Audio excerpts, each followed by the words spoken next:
Shrimad home remedies में आपका स्वागत है। और हम आपको बताएंगे महाभारत में चक्रव्यूह का वैज्ञानिक विश्लेषण क्या है। और वो कृष्ण और अर्जुन को ही पता था सिर्फ। चक्रव्यूह क्या था और क्यों चक्रव्यूह युद्ध के निर्णय कर सकता था। सूर्य, चंद्र, मंगल, बृहस्पति, शनि, बुध, शुक्र, राहु और केतु जो नवग्रह हैं, उसकी गति के अनुपात में व्यूह की रचना को चक्रव्यूह कहते हैं। सिर्फ इतना ही नहीं, वेदांत ज्योतिष के अनुसार 12 खंड या भाग घर का क्रमांक भी निश्चित होता है। चक्रव्यूह नवग्रह के उस समय की दिशा के ठीक विपरीत दिशा में चलता है और पूरे सौरमंडल में उसका फैलाव होता है।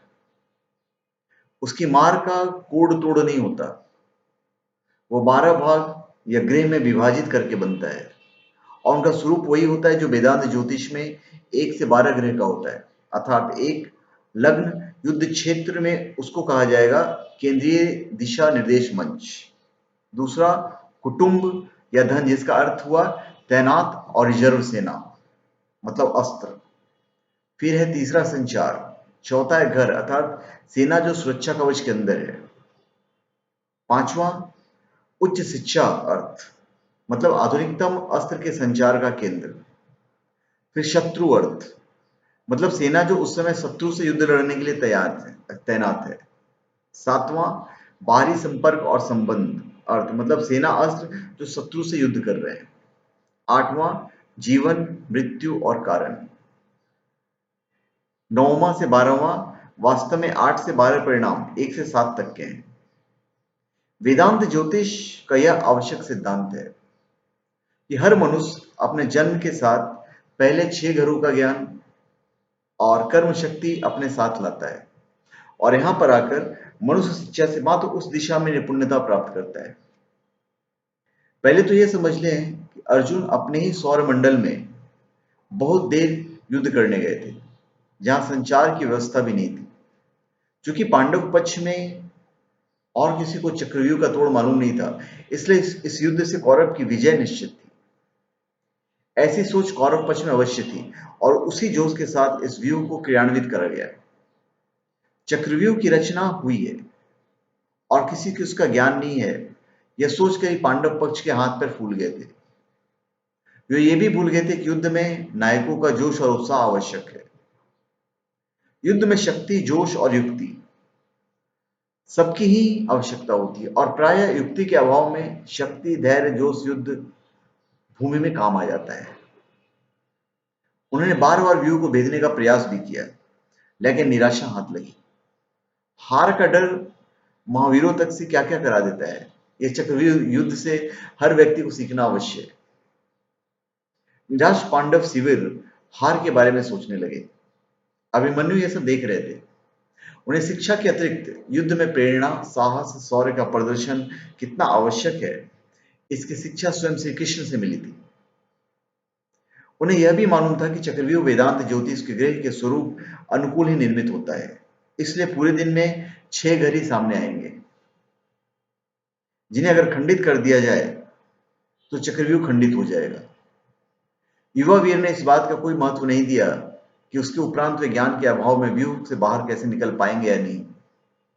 उन्होंने अपने ताऊ और चाचा से बात की, बताया कि यह भी कह सकते हैं कि सत्य को जरा खींच कर ताऊ और चाचा को समझा दिया कि पहले 6 घर के बारे में तो मैं उन्हें गर्भ से ही ज्ञान है। जोश में आकर भीम बोले कि 7वें का मार्ग तो मैं अपनी गदा से बना लेंगे, मरता क्या न करता। तय हुआ कि अभिमन्यु के नेतृत्व में युद्ध के लिए पांडव पक्ष निकल पड़ा, लेकिन सुबह की बार बार की हार अपने मस्तिष्क पर नहीं निकाल पाए और अभिमन्यु तो चक्रव्यूह में प्रवेश कर गए, लेकिन बाकी मुख्य पांडव असमर्थ रहे। फिर से समझ लें कि ना तो अभिमन्यु को व्यूह कैसे भेदा जाएगा इसका ज्ञान था और ना ही पांडवों को, लेकिन अभिमन्यु में साहस था और इस साहस के कारण उनके लिए ज्ञान ही पर्याप्त था कि वेदांत ज्योतिष के अनुसार सारे मुख्य भाग स्वयं दिन भर में उनके सामने आएंगे और आगे अपने शौर्य और वीरता से मार्ग निश्चित करेंगे। पूरे दिन वीर अभिमन्यु और उनकी टोली भीषण युद्ध करती रही और वास्तव में शाम होते समय 7वें घर में प्रवेश कर गई। युद्ध धीरे धीरे उग्र होता जा रहा था। युक्ति के अभाव में अभिमन्यु यह समझ रहे थे कि निकलना आसान नहीं होगा। उन्हें महत्वपूर्ण सैनिक ठिकाने विध्वंस करने शुरू कर दिए। अब उन्हें ना तो मौत का डर था और ना ही हार का। उन्होंने इतना भीषण युद्ध की कि कौरव युद्ध के सारे नियम भूलकर एक साथ अभिमन्यु से भिड़ गए। लेकिन अभिमन्यु के सामने एक संकल्प था। उनकी मार में चंद्रमा पर कौरवों का ठिकाना आ गए और उन्होंने आधुनिकतम अस्त्रों का प्रयोग करके सबको खंडर में बदल दिया।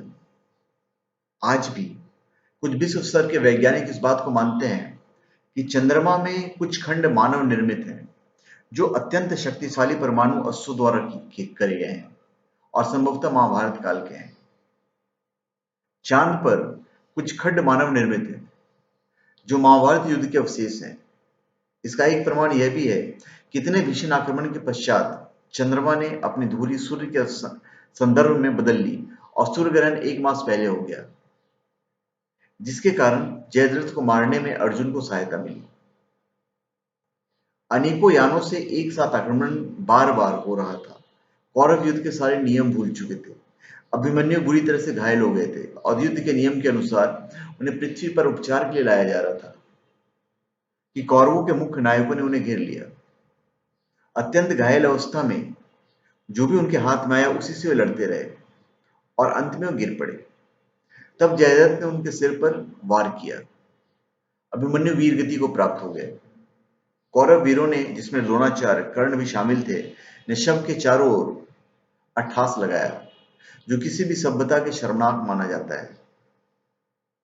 1000 वर्ष की गुलामी के बाद भारत आजाद हुआ है, लेकिन हमारे धर्मगुरु, हमारा प्राचीन गौरवपूर्ण इतिहास है, उसका लाभ हमें नहीं देना चाहते, क्योंकि तब हिंदू समाज को कर्मठ बनाना होगा, जो कि इन धर्मगुरुओं की दुकानदारी बंद करा देगा। एनीवेज, हमने आपको ये बताया कि महाभारत में चक्रव्यूह की वैज्ञानिक विश्लेषण मैं आपको बता रहा था और मैं वही बता रहा हूँ। तो धन्यवाद। आप हमारे चैनल पे सब्सक्राइब करें और अपने कमेंट दीजिए। धन्यवाद।